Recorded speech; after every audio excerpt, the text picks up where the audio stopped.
Canton, Mississippi, as 72 illegal immigrants arrested in Mississippi raids earlier this month are set to face a judge in court this week. Their families are struggling to adjust to the loss of physical and financial support.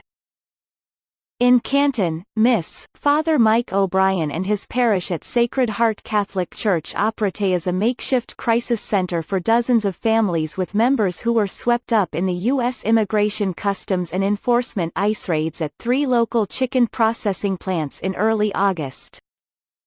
At least 15 of the affected families were members of O'Brien's parish. He said not only were people in the small town's Latino community struggling, but the raids have forced people to go about life differently. They were traumatized and very upset.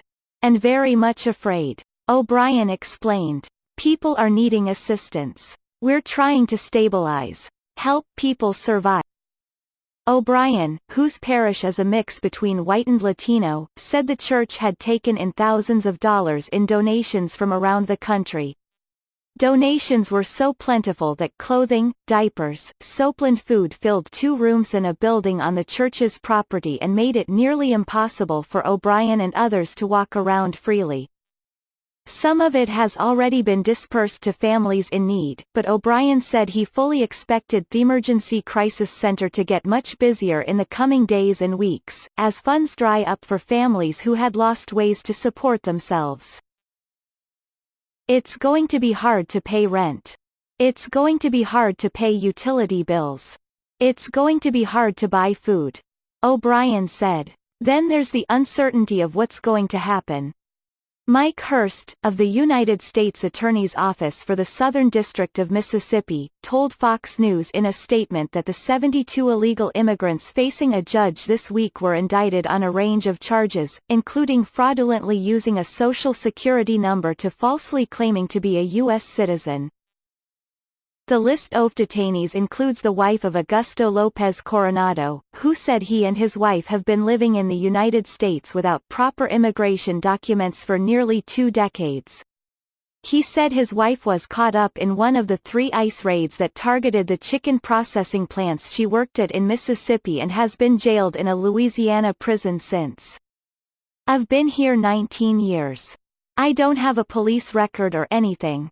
Coronado said in Spanish. My wife has been here 15 years and she doesn't have a record or anything. And they caught her like that. We need a work permit so we can work or something, so we aren't in fear. Federal authorities have opened an investigation into the companies involved. They are looking to determine whether the companies knowingly hired workers living in the U.S. illegally. They declined to comment on whether charges would be filed. As for Coronado, the 42-year-old father of 3 has been worried about what will happen next. With his wife in jail, the fear is his family will be split apart or sent back to Guatemala, a place that is foreign to his young children, who've only known the United States as home. For the moment I don't know if my wife will be released. How will I maintain my kids, he said. My kids don't want to go to Guatemala, they want to stay here.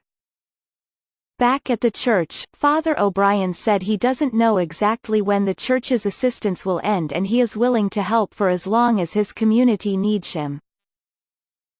However, he said the church's crisis operation probably wouldn't be needed had lawmakers in Washington taken immigration reform seriously.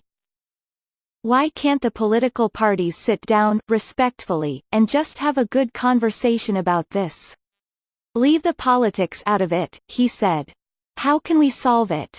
How can we come up with a new program? It's almost like they don't want to have a good program.